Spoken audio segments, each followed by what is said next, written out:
Where the Jura Pines push the fringe of their purple cloak down the slopes till the vineyards stop them lest they should troop into the lake of Neuchâtel, you may find the village where lived the man who played upon the leaf. My first sight of him was genuinely prophetic, that spring evening in the garden café of the little mountain auberge. But before I saw him, I heard him, and ever afterwards the sound and the sight have remained inseparable in my mind. Jean Grospierre and Louis Favre were giving me confused instructions. The vin rouge of Neuchâtel is heady, you know. As to the best route up the Tête d'Orange, when a thin wailing music that at first I took to be rising wind made itself heard suddenly among the apple trees at the end of the garden, and riveted my attention with a thrill of I know not what. Favre's description of the bridle path over Mont Racine died away. Then Grospierre's eyes wandered as he, too, stopped to listen.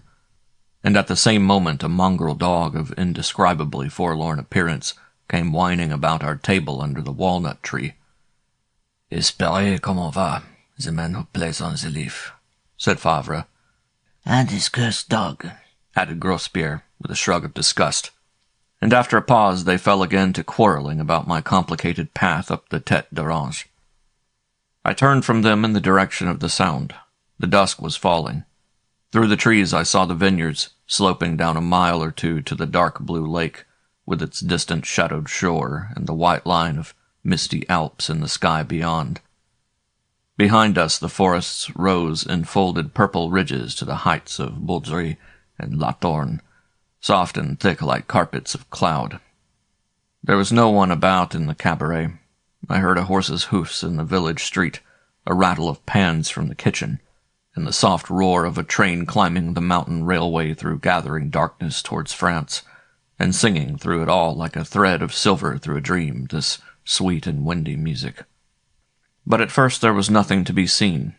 The man who played on the leaf was not visible, though I stared hard at the place whence the sound apparently proceeded. The effect for a moment was almost ghostly.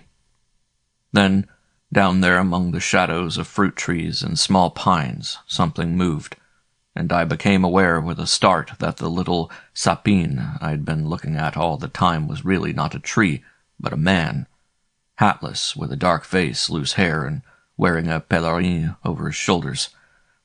How he had produced this singularly vivid impression, and taken upon himself the outline and image of a tree, is utterly beyond me to describe. It was doubtless some swift suggestion in my own imagination that deceived me.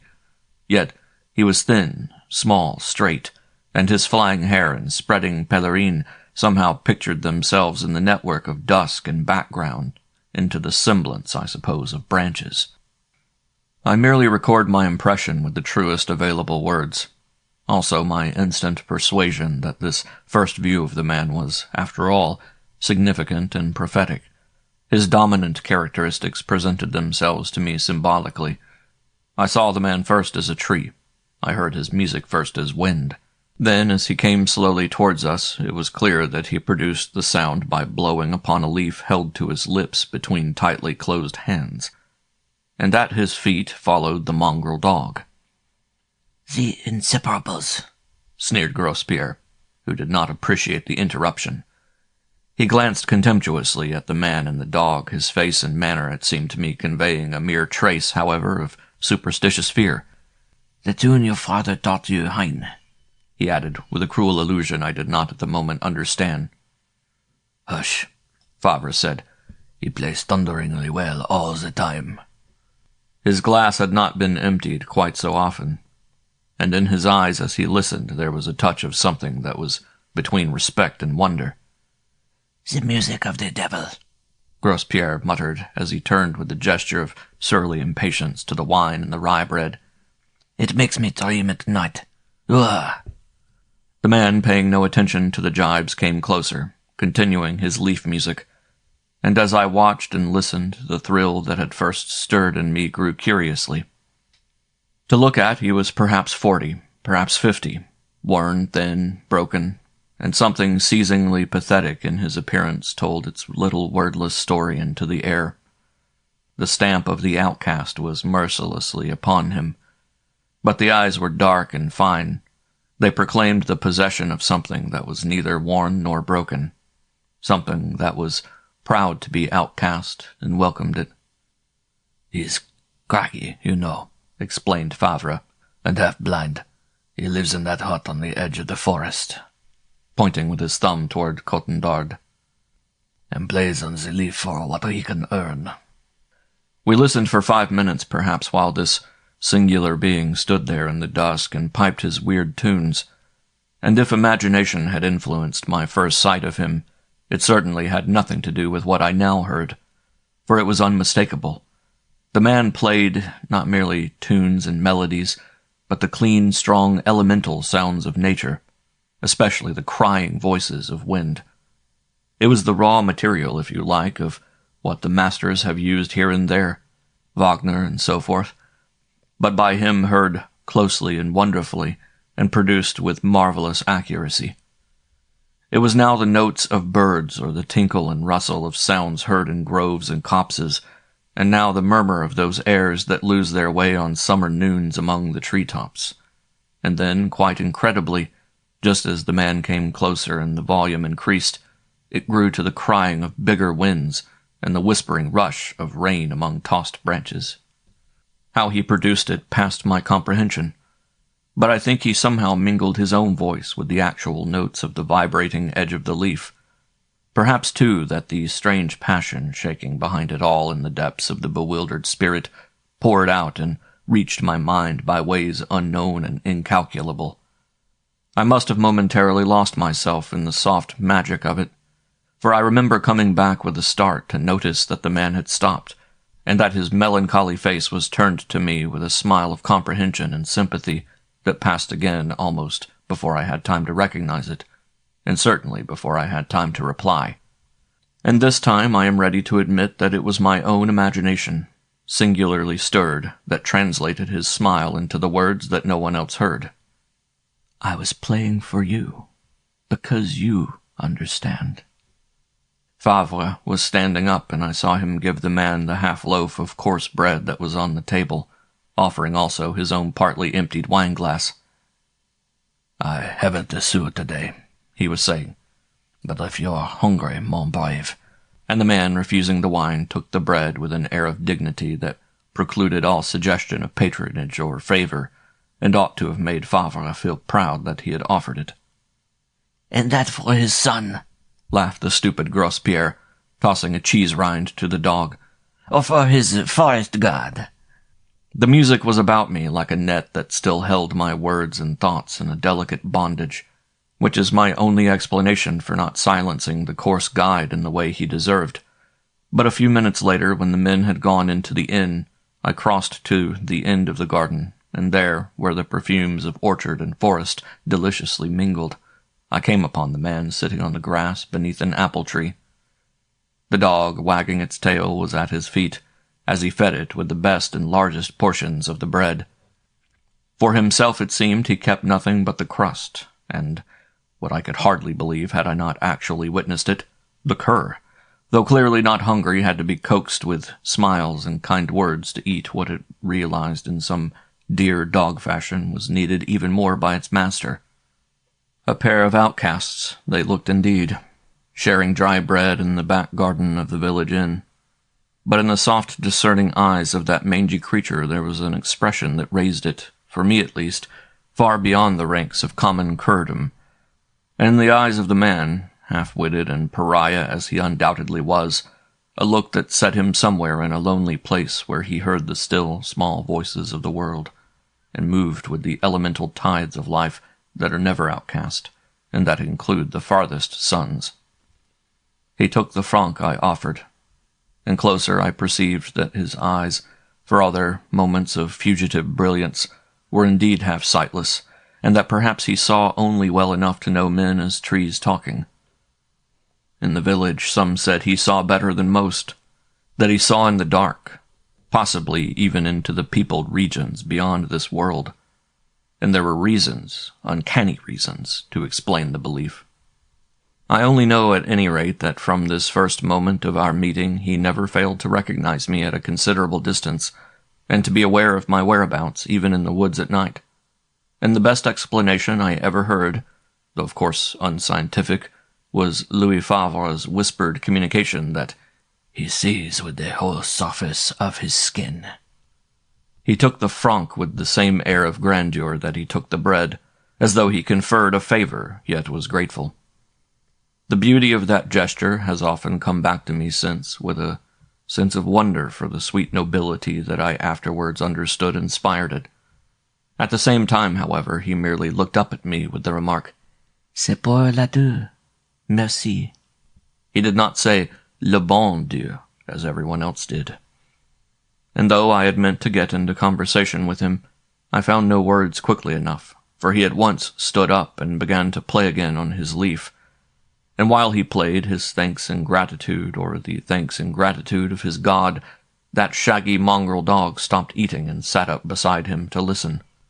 Both fixed their eyes upon me as the sounds of wind and birds and forest poured softly and wonderfully about my ears, so that, when it was over and I went down the quiet street to my pension, I was aware that some tiny sense of bewilderment had crept into the profounder regions of my consciousness and faintly disturbed my normal conviction that I belonged to the common world of men as of old. Some aspect of the village, especially of the human occupants in it, had secretly changed for me. Those pearly spaces of sky where the bats flew over the red roofs seemed more alive, more exquisite than before. The smells of the open stables where the cows stood munching, more fragrant than usual of sweet animal life that included myself delightfully, keenly. The last chatterings of the sparrows under the eaves of my own pension, more intimate and personal. Almost as if those strands of elemental music the man played on his leaf had, for the moment, made me free of the life of the earth, as distinct from the life of man.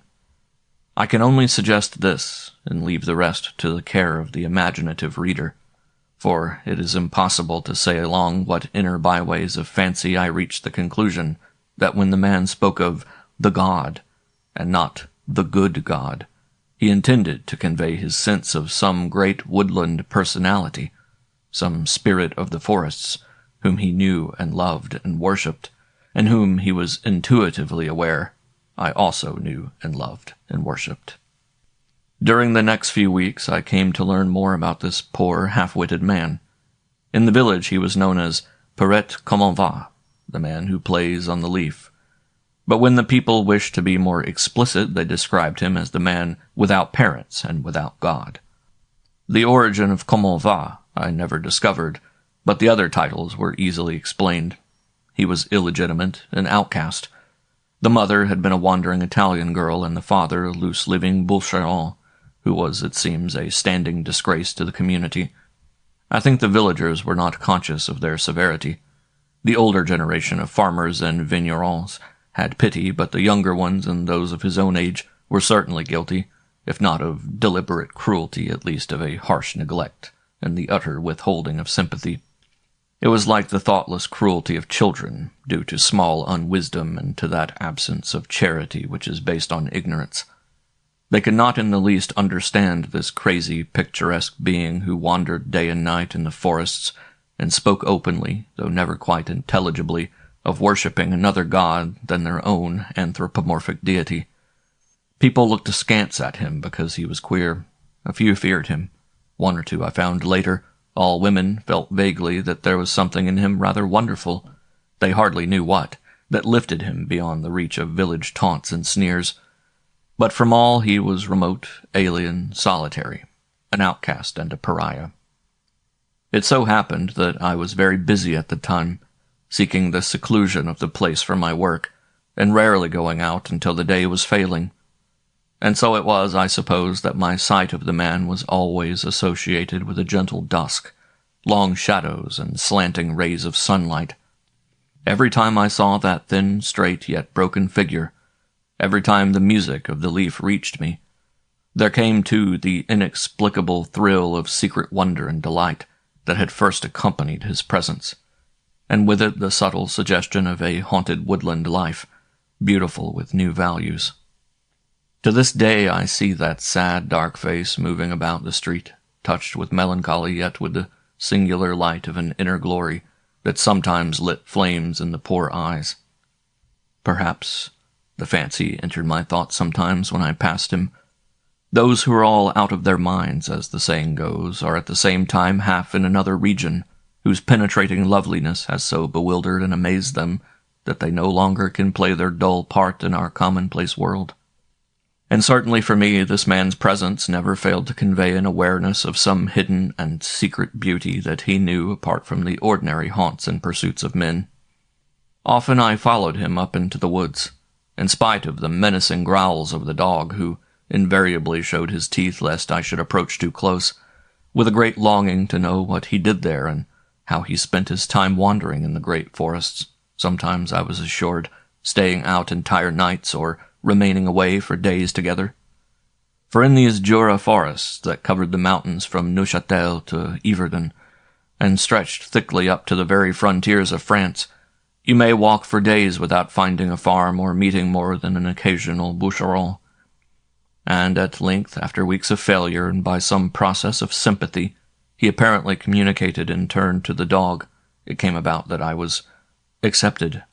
I was allowed to follow at a distance, to listen, and, if I could, to watch.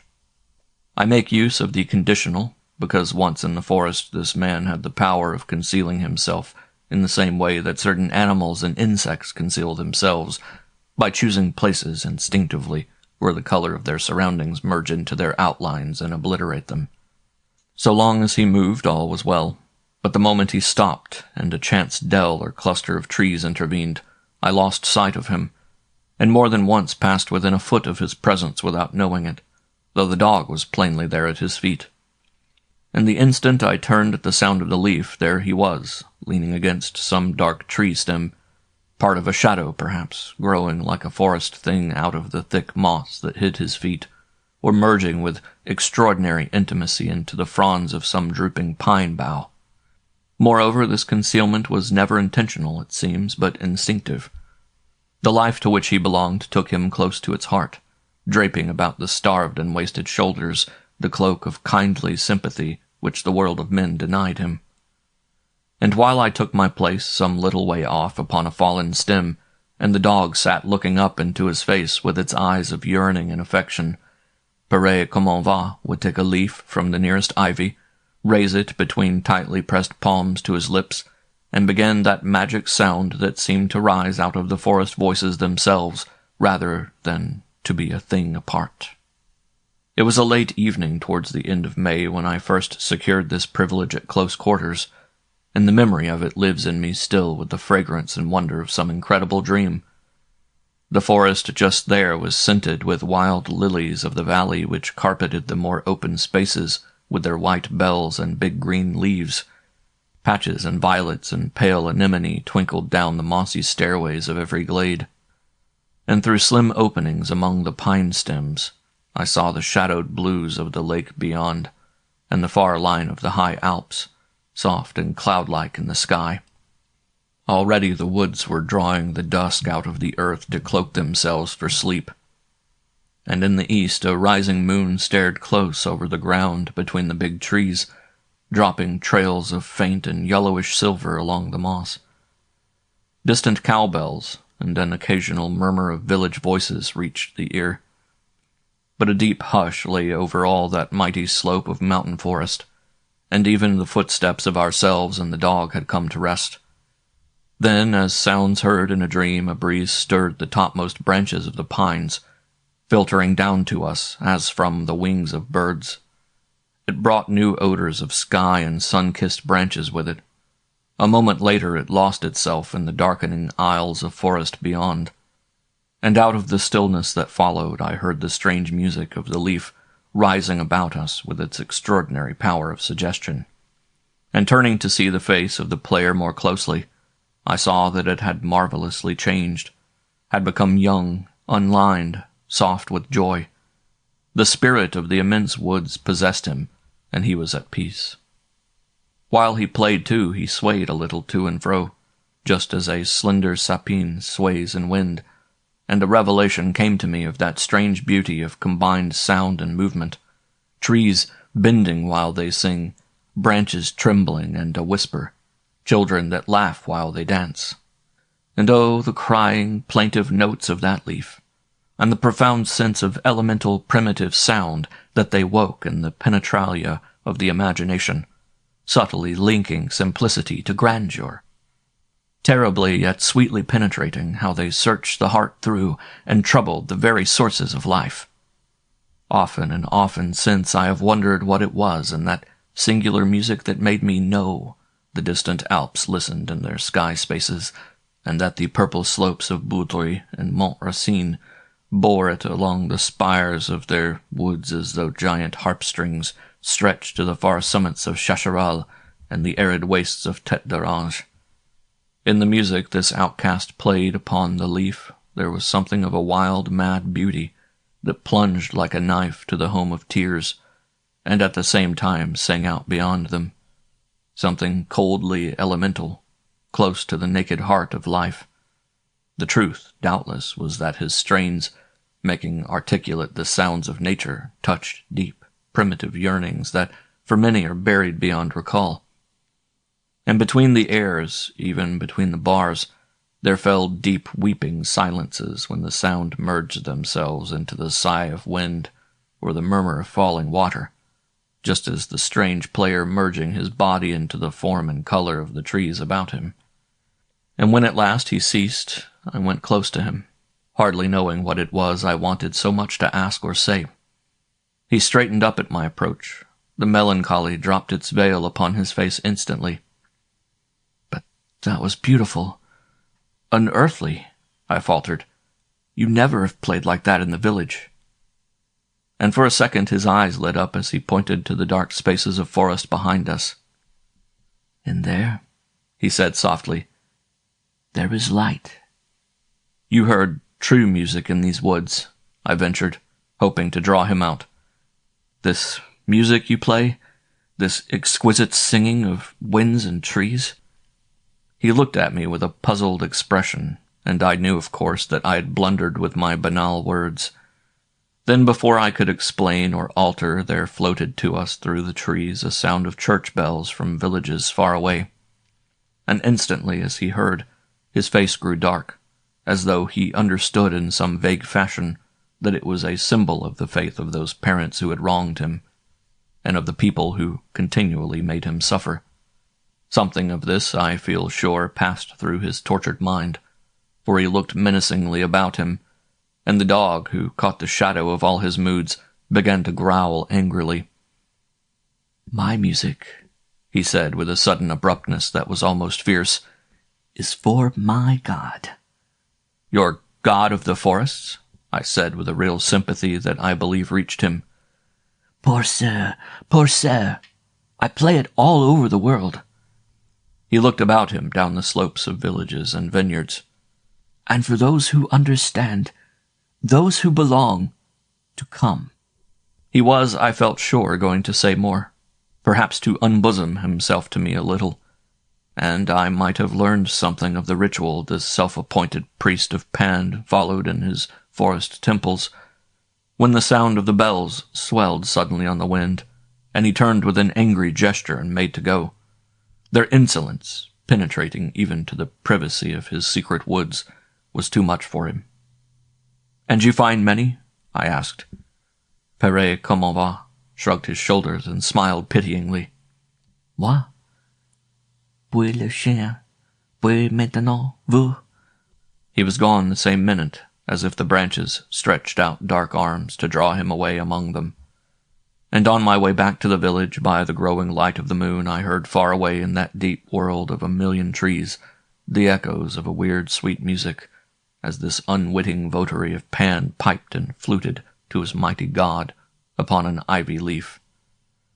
And the last thing I actually saw was the mongrel cur turning back from the edge of the forest to look at me for a moment of hesitation. He thought it was time now that I should join the little band of worshippers and follow them to the haunted spots of worship. "Moi, puis le chien, puis maintenant vous." From that moment of speech, a kind of unexpressed intimacy between us came into being, and whenever we passed one another in the street, he would give me a swift, happy look, and jerk his head significantly towards the forests. The feeling that, perhaps in his curious, lonely existence I counted for something important, made me very careful with him. From time to time I gave him a few francs, and regularly, twice a week when I knew he was away, I used to steal unobserved to his hut on the edge of the forest and put parcels of food inside the door: salami, cheese, bread.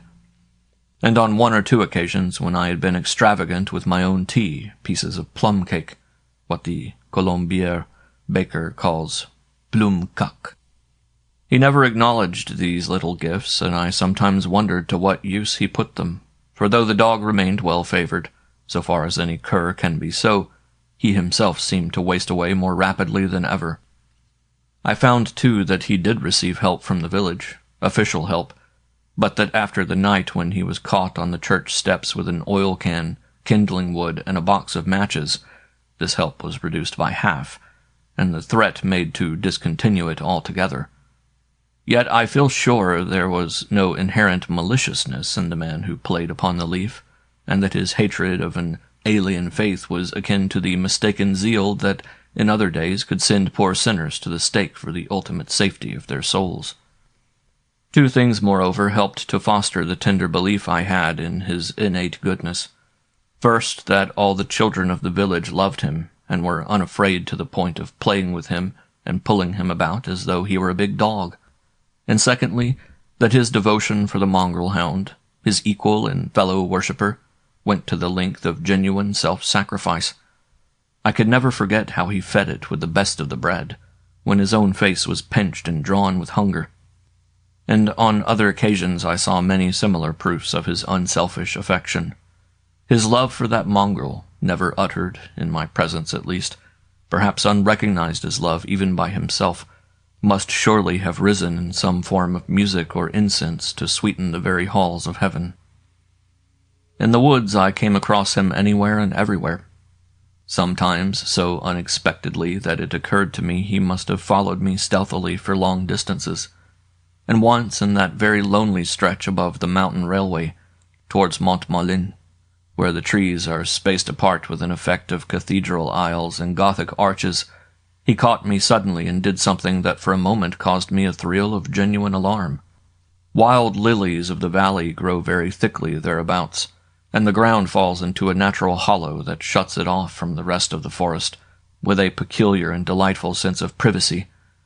And when I came across it for the first time, I stopped with a sudden feeling of quite bewildering enchantment, with a kind of childish awe that caught my breath as though I had slipped through some fairy door, or blundered out of the ordinary world into a place of holy ground, where solemn and beautiful things were the order of the day. I waited a moment and looked about me. It was utterly still. The haze of the day had given place to an evening clarity of atmosphere that gave the world an appearance of having just received its finishing touches of pristine beauty. The scent of the lilies was overpoweringly sweet, but the whole first impression, before I had time to argue it away, was that I stood before some mighty chancel steps on the eve of a secret festival of importance, and that all was prepared and decorated with a view to the coming ceremony. The hush was the most delicate and profound imaginable, almost forbidding. I was a rude disturber. Then, without any sound of approaching footsteps, my hat was lifted from my head, and when I turned with a sudden start of alarm, there before me stood Père Commonvat, the man who played upon the leaf. An extraordinary air of dignity hung about him. His face was stern yet rapt, something in his eyes genuinely impressive, and his whole appearance produced the instant impression, it touched me with a fleeting sense of awe, that here I had come upon him in the very act, had surprised this poor broken being in some dramatic moment when his soul sought to find its own peculiar region, and to transform itself into loveliness through some process of outward worship. He handed the hat back to me without a word, and I understood that I had unwittingly blundered into the secret place of his strange cult, some shrine, as it were, haunted doubly by his faith and imagination, perhaps even into his very holy of holies. His own head, as usual, was bared. I could no more have covered myself again than I could have put my hat on in communion service of my own church. But this wonderful place, this peace, this silence, I murmured with the best manner of apology for the intrusion I could muster on the instant. May I stay a little with you, perhaps, and see? And his face passed almost immediately, when he realized that I understood, into that soft and happy expression the woods invariably drew out upon it, the look of the soul, complete and healed. Hush, he whispered, his face solemn with the mystery of the listening trees. Vous êtes un peu en retard, mais pourtant. And lifting the leaf to his lips, he played a soft and whirring music that had for its undercurrent the sounds of running water and singing wind mingled exquisitely together. It was half chant, half song, solemn enough for the dead, yet with a strain of soaring joy in it that made me think of children and a perfect faith. The music blessed me, and the leagues of forest listening poured about us all their healing forces. I swear it would not have greatly surprised me to see the shaggy flanks of Pan himself disappearing behind the moss-grown boulders that lay about the hollows, or to have caught the flutter of white limbs as the nymphs stepped to the measure of his tune through the mosaic of slanting sunshine and shadow beyond. Instead, I saw only that picturesque madman playing upon his ivy leaf, and at his feet the faithful dog staring up without blinking into his face, from time to time turning to make sure that I listened and understood. But the desolate places drew him most, and no distance seemed too great either for himself or his dog. In this part of the Jura there is scenery of a somber and impressive grandeur that, in its way, is quite as majestic as the revelation of far bigger mountains. The general appearance of soft blue pine woods is deceptive. The Boudry cliffs, slashed here and there with inaccessible couleurs, are undeniably grand, and in the sweep of the Croix de Vent precipices there is a splendid terror quite as solemn as that of Matterhorn itself. The shadows of its smooth circular walls deny the sun all day, and the winds, caught within the 700-foot sides of its huge amphitheater, as in the hollow of some awful cup, boom and roar with the crying of lost thunders. I often met him in these lonely fastnesses, wearing that half-bewildered, half-happy look of the wandering child. And one day in particular, when I risked my neck scrambling up the most easterly of the Boudry couleurs, I learned afterwards that he had spent the whole time, 4 hours and more, on the little Champ de Tremont at the bottom, watching me with his dog till I arrived in safety at the top. His fellow worshippers were few, he explained, and worth keeping, though it was ever inexplicable to me how his poor damaged eyes performed the marvels of sight they did. And another time at night, when I admit no sane man should have been abroad, and I had lost my way coming home from a climb along the torn and precipitous ledges of La Tourne, I heard his leaf thinly piercing the storm, always in front of me, yet never overtaken, a sure though invisible guide. The cliffs on that descent are sudden and treacherous. The torrent of the Arouse, swollen with the melting snows, thundered ominously far below, and the forests swung their vast wet cloaks about them with torrents of blinding rain and clouds of darkness, yet all fragrant with warm wind as a virgin world answering to its first spring tempest. There he was, the outcast with his leaf, playing to his God amid all these crashings and bellowings. In the night, too, when skies were quiet and stars agleam, or in the still watches before the dawn, I would sometimes wake with the sound of clustered branches combing faint music from the gently rising wind, and figure to myself that strange lost creature wandering with his dog and leaf, his pèlerin, his flying hair, his sweet rapt expression of an inner glory, out there among the world of swaying trees he loved so well. And then my first soft view of the man would come back to me when I had seen him in the dusk as a tree, as though by some queer optical freak my outer and my inner vision had mingled so that I perceived both his broken body and his soul of magic.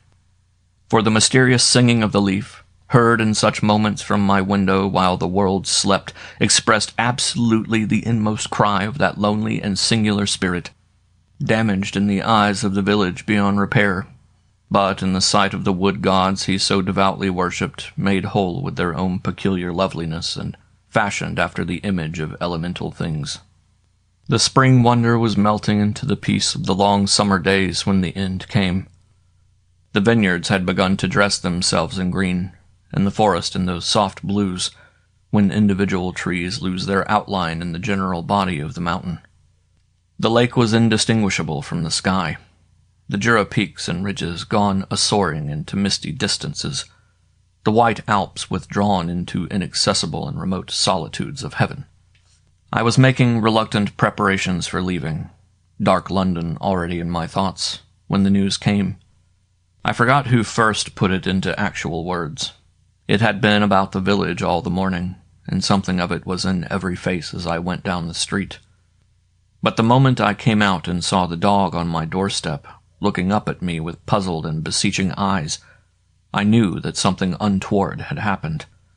And when he bit at my boots and caught my trousers in his teeth, pulling me in the direction of the forest, a sudden sense of poignant bereavement shot through my heart that I found it hard to explain, and that must seem incredible to those who have never known how potent may be the conviction of a sudden intuition. I followed the forlorn creature whither it led, but before 100 yards lay behind us, I learned the facts from half a dozen mouths.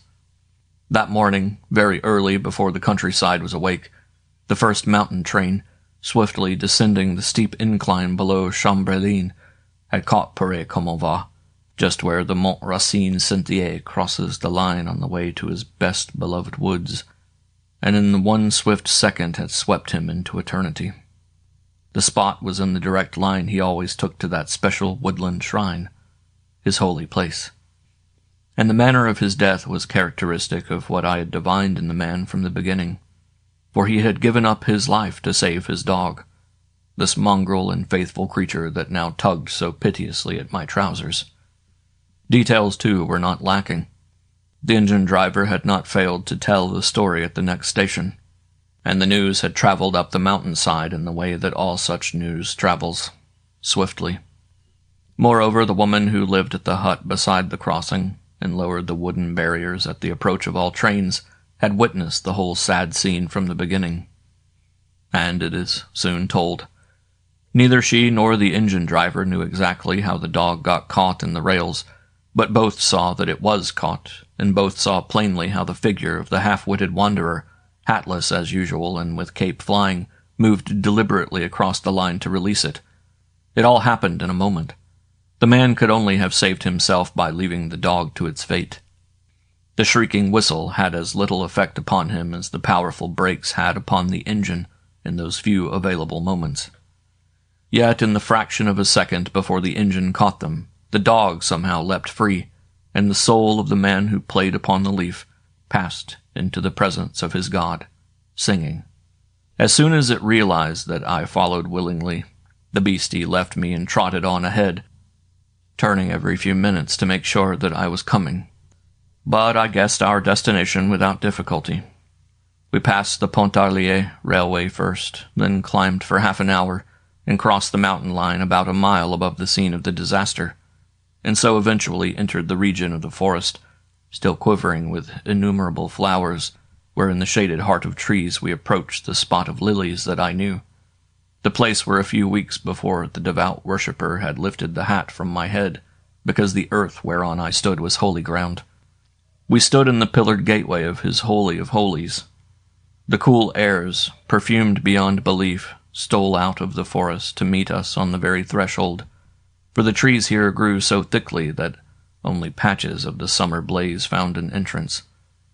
And this time I did not wait on the outskirts, but followed my four-footed guide to a group of mossy boulders that stood in the very center of the hollow. And there, as the dog raised its eyes to mine, soft with the pain of its great unanswerable question, I saw in a cleft of the gray rock the ashes of many hundred fires, and placed about them in careful array an assortment of the sacrifices he had offered, doubtless in sharp personal deprivation to his deity. Bits of moldy bread, half-loaves, untouched portions of cheese, salami with the skin uncut, most of it exactly as I had left it in his hut, and last of all, wrapped in the original white paper, the piece of Colombier plume coq, and a row of 10 silver francs round the edge. I learned afterwards, too, that among the almost unrecognizable remains on the railway, untouched by the devouring terror of the iron, they had found a hand, tightly clasping in its dead fingers a crumpled ivy leaf. My efforts to find a home for the dog delayed my departure, I remember, several days. But in the autumn, when I returned, it was only to hear that the creature had refused to stay with anyone, and finally had escaped into the forest and deliberately starved itself to death. They found its skeleton, Louis Favre told me, in a rocky hollow on the lower slopes of Mont Racine in the direction of Montmalin. But Louis Favre did not know, as I knew, that this hollow had received other sacrifices as well, and was consecrated ground. And somewhere, if you search well the Jura slopes between Champs de Moulins, where Jean-Jacques Rousseau had his temporary house, and Cotendard, where he visited Lord Wemyss when Milord Marshal Keith was governor of the Principality of Neuchâtel under Frederick II, King of Prussia. If you look well these haunted slopes, somewhere between the vineyards and the gleaming limestone heights, you shall find the forest glade, where lie the bleached bones of the mongrel dog, and the little village cemetery that holds the remains of the man who played upon the leaf, to the honor of the great god Pan.